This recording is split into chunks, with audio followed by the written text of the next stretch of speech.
everyone. My name is Barry B. Benson, and I'm here to discuss the dangers of the declining bee population. That's it. I'm out. No, don't go. Fine. That was a joke. My name is really Kansas, although that doesn't sound any more believable than Barry B. Benson. I'm Alexa, and I'd like to get on with this. That's so sad. Alexa, play Hearts, Flowers, and Hive Closures from the Bee Movie. Perfect. That sets the mood. Let's get started. Bees work very hard to pollinate our crops. By allowing pollen and nectar to stick to the hairs of their bodies, it helps to pollinate other plants. That includes a wide variety of fruits that we eat on a daily basis. Did you know that nearly 1/3 of all food we consume each day relies on the pollination by bees?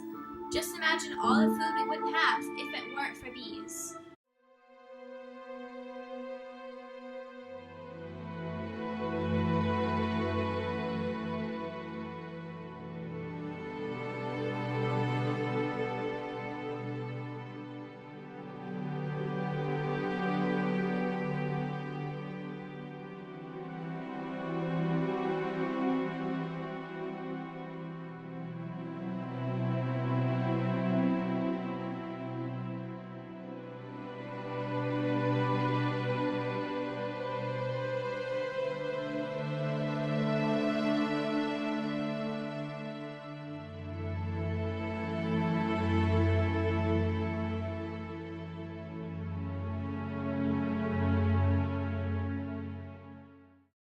Not only would we not have nearly as much food to eat, but the animal population would begin to decrease as well, because various birds such as mockingbirds, kingbirds, and martins, as well as insects, seek out honey as a source of food. Without bees, there would be less biodiversity in ecosystems, and less species would be able to coexist.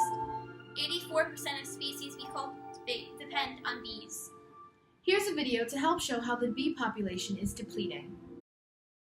These hard-working, busy bees have been mysteriously disappearing. This colony collapse disorder has seen an average of 1/3 of commercial bees abandoning their hives. In fact, some beekeepers have even reported that 90% of their bees have simply buzzed off. In some colonies, mites, viruses, and parasites have been to blame, but many are now looking at a class of insecticides called neonicotinoids. This neurotoxin is used to kill off crop-eating insects and pests, but also affects the central nervous system of bees when they consume contaminated nectar. And since nectar is brought back to hives, the entire colony can be affected, leading to mass confusion and disorientation. On top of this, other factors such as extremely cold and long winters, a lack of genetic diversity in commercial bees, and less variable nectar in the fields may be at fault. If the trend continues, entire food chains and webs may be at risk.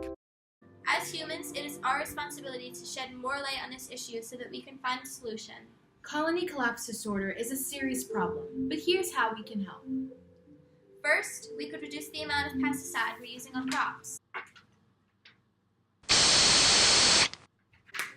You can also try buying local and raw honey from nearby farmers markets.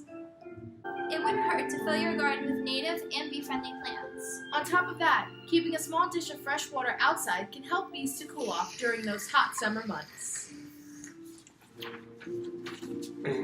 Lastly, help to educate yourself and others about bees and how they're not dangerous. Look at these faces. Do they look like the faces of a monster?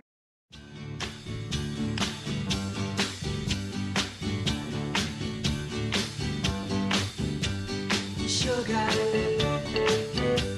oh honey, honey, you are my candy girl, and you got me wanting you.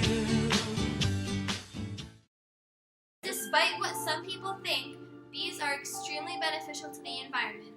Please, don't let these beautiful creatures become extinct. Just ponder, what would we do if they all disappeared?